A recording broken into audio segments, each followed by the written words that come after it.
widen the net. Widen the net, right? Now, that's not to say that he isn't going to come back, but 4 weeks is a long time. He's not on Mount Everest. Even on Mount Everest, they have cell phone service now.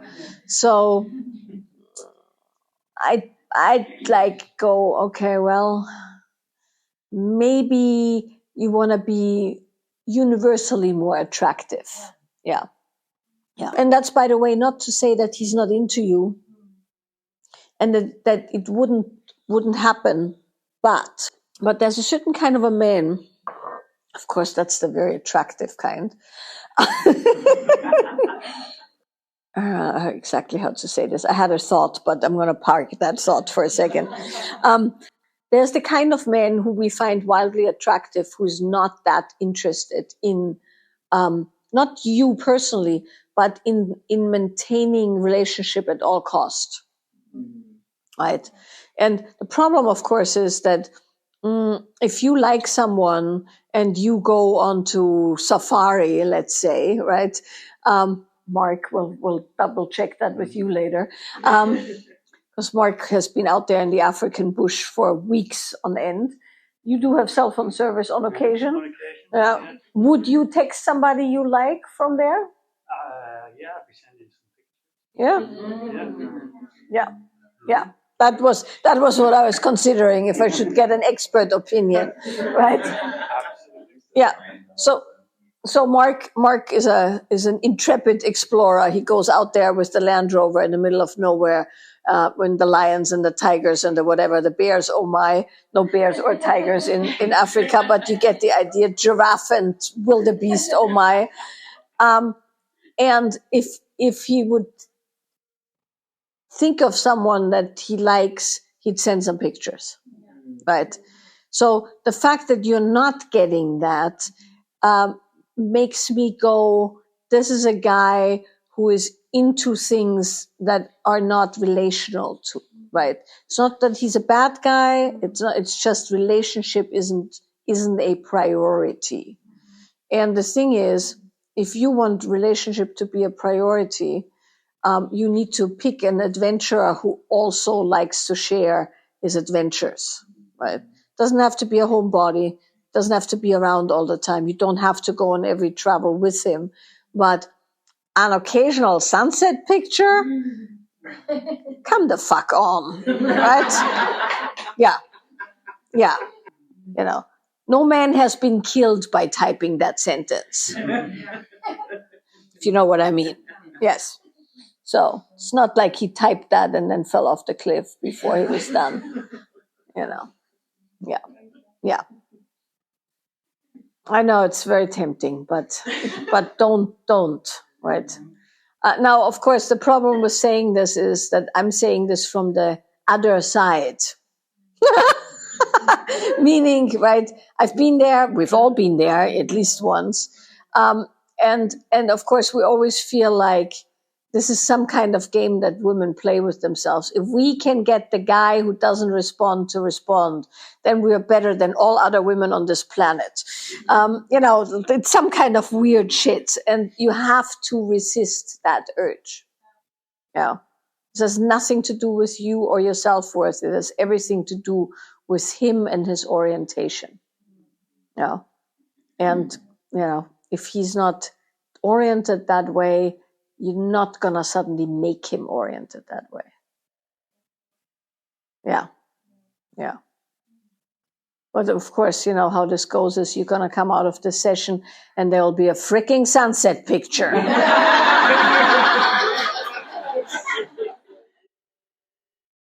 You had an amicable breakup in the sense that kind things were said. Well, in that case, you'll be perfectly fine having a friendship eventually, right?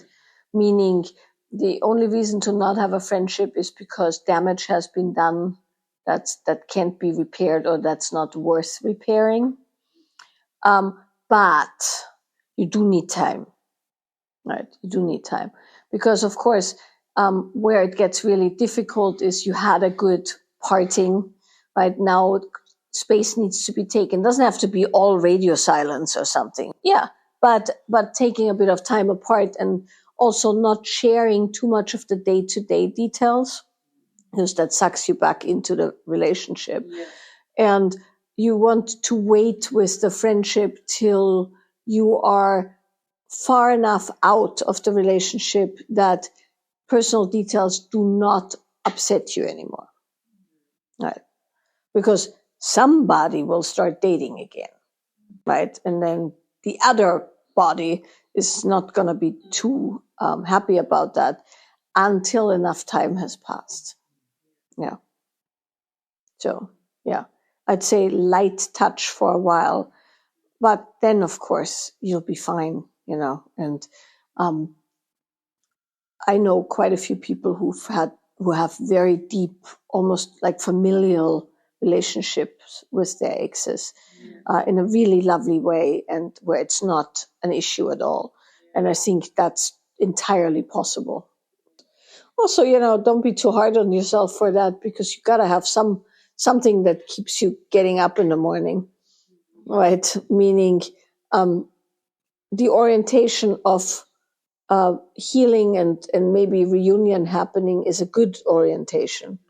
And if that's what allows you to relax enough to deal with the grief, that's a very good thing. Will it happen later? That's up to both of your personal developments. Yeah. Sometimes when people break up, and they break a certain pattern between the two of them, then individual kind of, or individuation can happen, so to speak. And then when you do see each other again, it's a different story, but that takes typically a few years. I'll give you a little bit of background, and then I'm going to ask you some questions. So when you say, I can't really describe what's happening inside here, I'm more than my words, I must be more than my words. That's true. Right? You're a lot more than your words. And that feeling of there being an entire rich inner landscape that is hard to express in words is, I think, a very common feeling. And of course, that's the breeding ground of artistry. Right? Any artist essentially has some kind of a upwelling of an inner landscape that can't just be described with words. Hence, there's art, right? Hence, there's music and all kinds of things. So, I think that, I don't think that's egotistical. I think that's an accurate perception of one's inner landscape. That said, you can train interoceptive awareness, which is the awareness of your inner landscape. So you can train that. Most of us have somewhat limited awareness of our inner landscape because we don't have a lot of time to navel gaze, so to speak, right? Meaning we don't sit around and go, go through all the cracks and crevices of our inner landscape. But you can train that. And so remember in the beginning of nonlinear, we always talk about tracking physical sensations, emotions, and thoughts. And so one of the ways you can train that kind of rich inner landscape to take on a shape is by, of course, in nonlinear, we close our eyes and we move our body, but you can also do it in a journal process, for instance, where you allow yourself to feel sensation and then describe sensation with words, right? Then feel emotion, describe emotion, and then record thoughts. And so you can do that in nonlinear by giving movement to sensation, emotion, and thought, but you can also do it, and that was my question, do you journal at all? It's interesting to write down how your body feels and what your emotions are, expressing. And only then add thought. So let's say you have to think about something. Like, I don't know. I'm trying to come up with something. The weather patterns of Portugal, right? So you can think about the weather patterns of Portugal, and then, like you said, you're probably going to go, I should research the monthly means and da da da da da, and then like is. But you could also go, how did my body feel in a thunderstorm, right? And then you go, oh, I had like physical sensations of like wildness and freedom when I was in the wind. And so my chest opened and my belly felt like really strong. And then I had these emotions of just like being untethered and, whatever. And so then suddenly when you start thinking, you think not in the one-dimensional mental plane, but you think via the body and the emotion. Yes. So you layer your thoughts on top of the other things, and you'll see that it allows your thoughts to click into the other dimensions. Correct. But the way you do it is you just journal every day, but not just, this is how my breathing is, but, my right hip bone feels tight. When I feel into my right hip bone, I can feel the irritation of not being able to sit properly. The reason I can sit properly is because the right hip bone attaches to my thigh and my butt in a way that now I can feel my butt on this cushion in a way that feels unpleasant. When I feel the unpleasantness of my butt on this cushion, I have an irritation that comes from feeling I am not well sitting, and I have to sit here for another 2 hours, right? So you kind of go around and you connect all the dots, and then that makes your thinking three-dimensional. But that takes a while, and so the easiest way to do it is to do 5 minutes in the morning of very specific interoceptive journaling. Yeah. Easy to fix. Won't take you long. It won't take you long at all. Yeah.